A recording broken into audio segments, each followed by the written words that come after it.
राज्यातील ज्योतिर्लिंगांना वर्षभर मोठ्या प्रमाणात भाविक भेट देतात। हे लक्षात घेऊन भीमाशंकर, औंढा नागनाथ व घृणेश्वर ज्योतिर्लिंगाचा सर्वसमावेशक विकास आराखड्याची प्रभावी अंमलबजावणी करा। तसेच भाविकांसाठी अत्याधुनिक एकात्मिक सुरक्षा प्रणाली कार्यरत करून चांगल्या सेवा सुविधा उपलब्ध करण्याचे आदेश मुख्यमंत्री देवेंद्र फडणवीस यांनी दिले।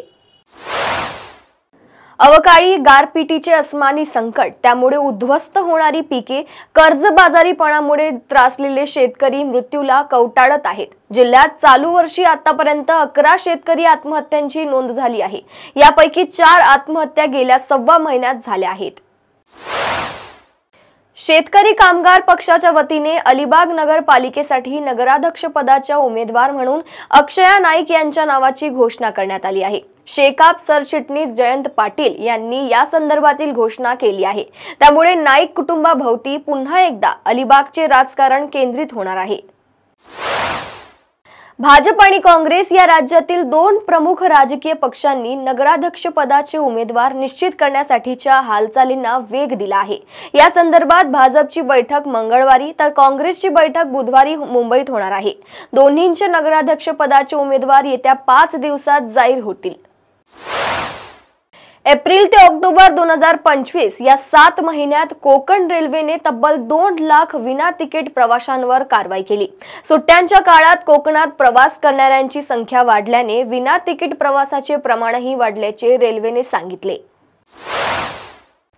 केंद्र सरकार भेदभाव करत नाही, मी मुस्लिम आहे आणि मला पद्मश्री मिळाला, अशी भावना पितळ नक्षीकाम करणारे पद्म पुरस्कार प्राप्त दिलशान हुसेन यांनी व्यक्त केली। दिलशान हुसेन यांना 2023 मध्ये पद्मश्री पुरस्काराने सन्मानित करण्यात आलं। पितळ धातूवर नक्षीकाम करणाऱ्याच्या उत्तम कला कुसरीच्या माध्यमातून त्यांनी भारतीय संस्कृती जगभरात नेली। या कार्यासाठी त्यांना हा पुरस्कार देऊन सन्मानित करण्यात आलं होतं। राज्यातील राजकारण सध्या अंतर्गत फुटीच्या छायेत असलं तरी कोल्हापूर जिल्ह्याच्या चंदगड परिसरात या उलट दृश्य पाहायला मिळत आहे। राष्ट्रवादी काँग्रेस आणि राष्ट्रवादी काँग्रेस शरदचंद्र पवार पक्षाचे येथील चंदगड नगर पंचायत निवडणुकीसाठी एकत्र आले असून राजश्री शाहू विकास आघाडी या नावाने त्यांना आघाडी रचली आहे।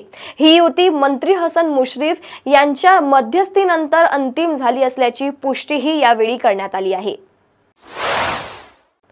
दिल्लीतील लाल किल्ला परिसरात सोमवारी सायंकाळी झालेल्या स्फोटानंतर शहरात सतर्कतेचा इशारा पोलीस आयुक्त अमितेश कुमार यांनी दिला आहे। हाय अलर्ट जारी केल्याने शहरातील बंदोबस्तात वाढ करण्यात आली आहे।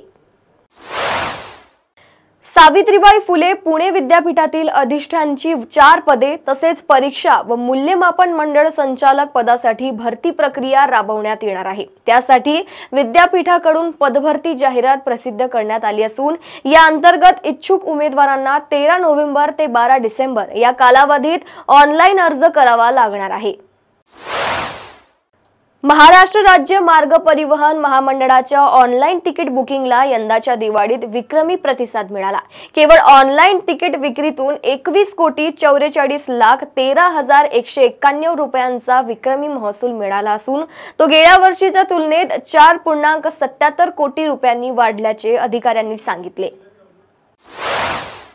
प्रदेशातील अशाच टॉप 10 बातम्या मी साक्षी आपल्यापर्यंत पोहोचवत राहील। तोपर्यंत बघत रहा देशोन्नती। नमस्कार।